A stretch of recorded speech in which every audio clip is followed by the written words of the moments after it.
दोस्तों GST portal पर दो नई एडवाइजरी आई है जो हम इस वीडियो में डिस्कस करेंगे। पहली जो एडवाइजरी है वो टू फैक्टर ऑथेंटिकेशन के लिए। जी हाँ, जीएसटी पोर्टल पर अब आप लॉगिन करेंगे तो आपको ओटीपी एंटर करना होगा।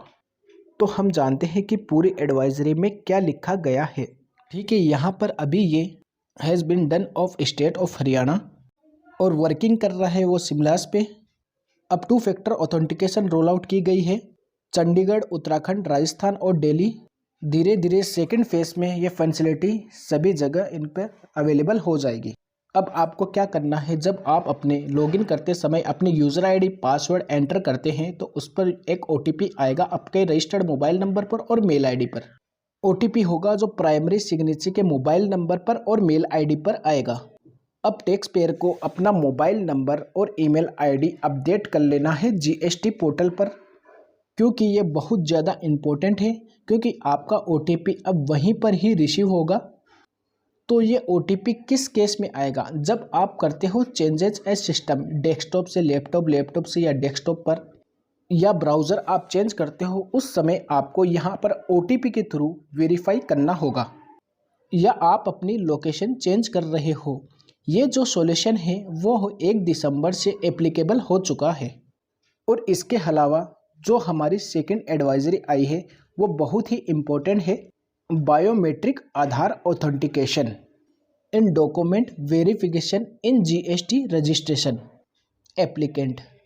अब यहाँ पर जो रूल 8 है उसको अमेंड किया गया था। क्या अमेंड किया गया था कि एप्लीकेंट जो है उसको आइडेंटिफाई किया जा सकता है पोर्टल पर based on the data parameter, risk parameter, biometric Aadhaar authentication के लिए।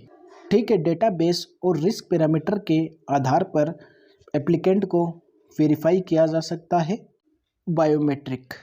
ये जो फंक्शनैलिटी है वो पोर्टल पर आ चुकी है, अभी रोल आउट होने वाली है आंध्र प्रदेश में 4 दिसंबर से।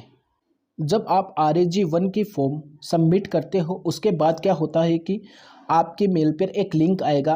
उस लिंक को ओपन कर देने के बाद जो डॉक्यूमेंट है वो सबमिट होंगे, या तो उनको OTP बेस्ड आधार ऑथेंटिकेशन का लिंक मिल जाएगा या फिर बायोमेट्रिक आधार ऑथेंटिकेशन का लिंक मिल जाएगा। और जो लिंक होगा वो बुकिंग GST सुविधा केंद्र का होगा, जहां आपकी GST सुविधा केंद्र है या जुडिशियल है, जहां पर आपको बायोमेट्रिक आधार ऑथेंटिकेशन करवाना है, डॉक्यूमेंट वेरिफिकेशन। अगर OTP बेस्ड आपको लिंक रिसीव होता है तो आप उसको प्रोसीड कर सकते हैं, या फिर आपको लिंक रिसीव होता है कि आपको अपॉइंटमेंट बुक करवानी है टू विजिट ए GST सुविधा केंद्र, तो using in the link provided the email. तो अगर आपकी अपॉइंटमेंट कंफर्म हो जाती है उस लिंक के थ्रू, तो आपको जहाँ पर भी कंफर्मेशन रिसीव हुई है वहाँ पर आपको सॉफ्ट कॉपी और हार्ड कॉपी दोनों होने चाहिए, और वहाँ का जो टाइमिंग है वो आपको बताया जाएगा। डिटेल ऑफ जुडिक्शन जो मेंशन की गई होगी ईमेल में, और आपका आधार नंबर और जो ओरिजिनल डॉक्यूमेंट आपने अपलोड किए थे वो। बायोमेट्रिक ऑथेंटिकेशन आपकी वहीं होगी GST सुविधा केंद्र पर, और डॉक्यूमेंट वेरिफिकेशन आपके GST सुविधा केंद्र पर ही होगी। तो ये जो दो अपडेट है कि किस तरीके से रजिस्ट्रेशन होगा और बायोमेट्रिक आधार ऑथेंटिकेशन होगा, और साथ ही टू फैक्टर ऑथेंटिकेशन मोस्टली लागू हो चुका है कुछ स्टेट में। ये इम्पोर्टेंट है आप सभी के लिए, तो इसको शेयर ज़रूर कर दीजिएगा।